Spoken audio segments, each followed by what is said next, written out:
Dallas would say, it's my turn.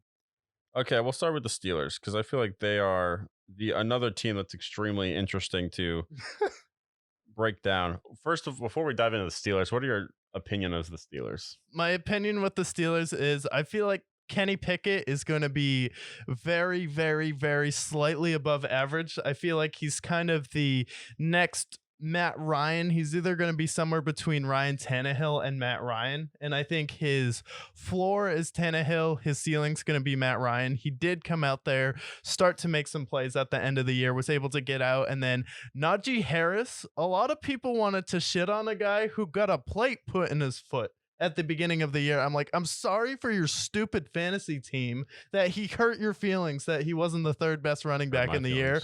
But Najee Harris is still a great football player. He was clearly injured at the beginning of the year.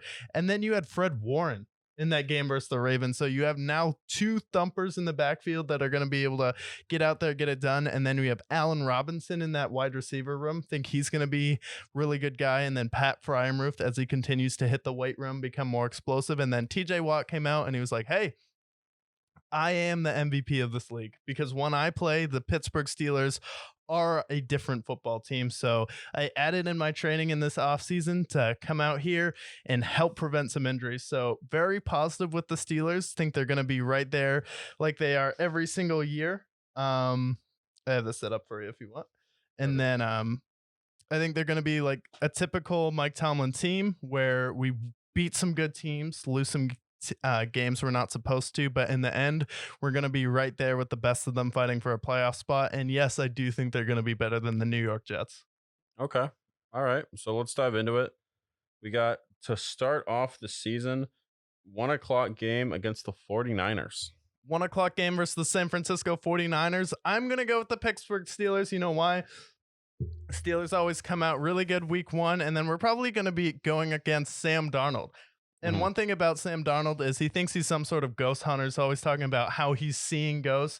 Well, it's not a very good recipe for success when you're going up against the one and only TJ Watt. So give me a Steelers dub because Sam Darnold. How about another obvious one? Monday Night Football, week 2 against the Browns.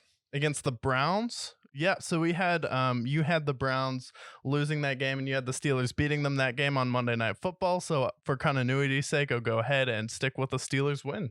And plus they're 39-1 against the Browns. Yeah, but if Deshaun Watson's himself this year, he can kind of erase all the...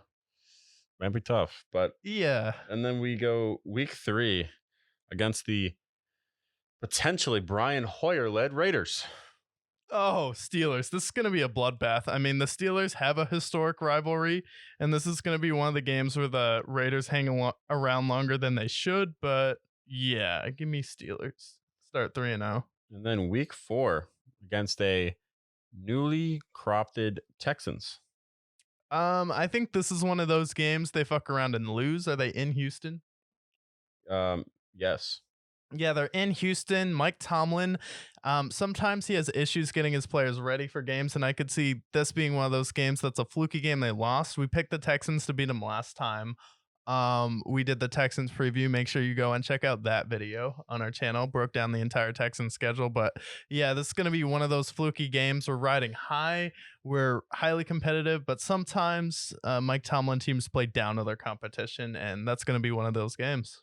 And I did pick the Texans to win in the Texans preview. Yeah, and I talked you into it when you were about to pick the Steelers. Defensive battle. And then week 5 at Baltimore. Wait, no.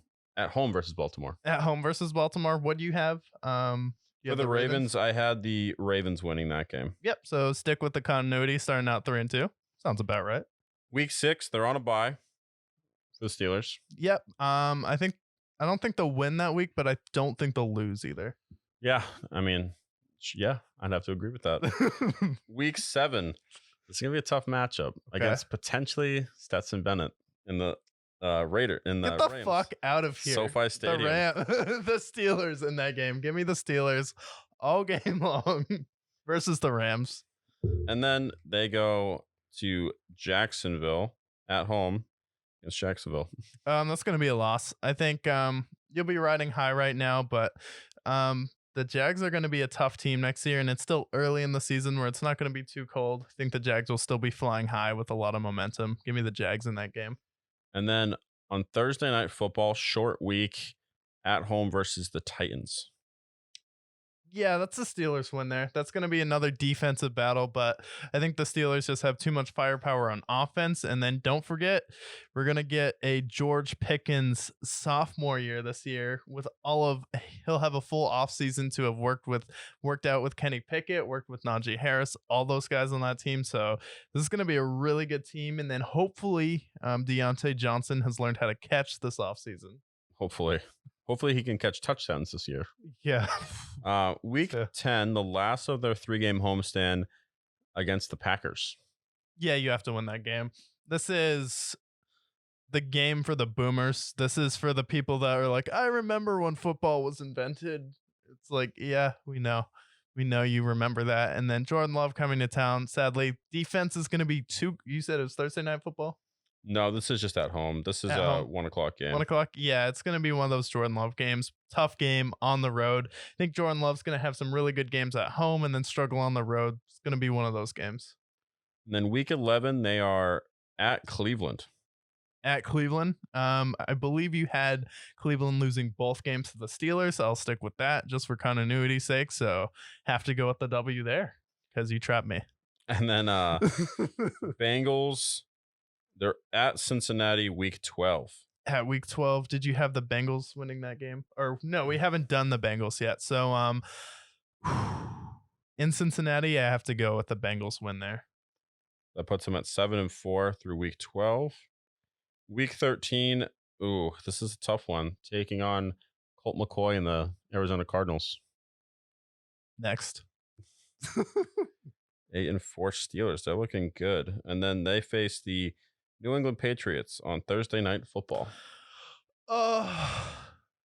This is one of those things, matter how good the Steelers are, no matter how bad the Patriots are, somehow the Patriots always find a way to beat the Steelers. And again, maybe the short week will help, though. Maybe the NFL did this on purpose where Bill Belichick doesn't have all the time to do that scheming and conniving that he does behind the scenes to wreck the Steelers' hopes and dreams. But alas, I have to go with history, and the Patriots historically always beat the living hell out of the Steelers. So Patriots. What you're forgetting is that Bill Belichick is always scheming. He is always scheming. Just not with wide receivers. Bill Belichick has psychotic. And then to be determined, week 15 against the Colts at Indy. Please.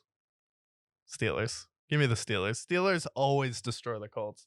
Do you remember those Steelers games with Ben Roethlisberger versus Andrew Luck? And Andrew Luck never had a chance in those games. Then always be Big Ben threw for 400 or 500 yards. Antonio Brown went for 200. Like, this is always a bloodbath. Yeah, I can agree. And then at home, week 16 against the Bengals. At home versus the Bengals, I'm going to go with the win there. Steelers always play the Bengals tough. They usually split. They beat the Bengals last year and it was a split. And I think the Steelers defense is going to be rolling. They're both going to be playing for a lot at this point in the season. So give me the Steelers at home versus the Bengals. And then week 17 against the Seahawks at Seattle. Ooh. In Seattle, that's a loss because Seattle could be playing for a lot in the game. It's going to be a tough defensive battle, but it's just on the road in Seattle. It's a really tough place to play. The Seahawks have weapons. They could be battling for playoff seeding and positioning in that game. It's just a tough way to finish the year. And then to end the season at Baltimore. And I had Baltimore losing that game. Yeah, so Steelers win. So the Steelers are 11-6 in this prediction. That makes sense. I feel like the Steelers are between 10 to 12 wins right there. Because Kenny Pickett's going to be a year better. And my thing with Kenny Pickett last year was I thought they had a chance to make the playoffs at least because I'm like, with how bad Ben Roethlisberger was, like you can't get worse with Kenny Pickett. And then Kenny Pickett really starts to come along towards the end of the year. He wants to play the quarterback position. And then he started making those really good throws where towards the end of the year, Chris Collinsworth was like, wait a minute. Now here's a guy. And as soon as Chris Collinsworth starts talking about your arm angles, That's when you know you made it.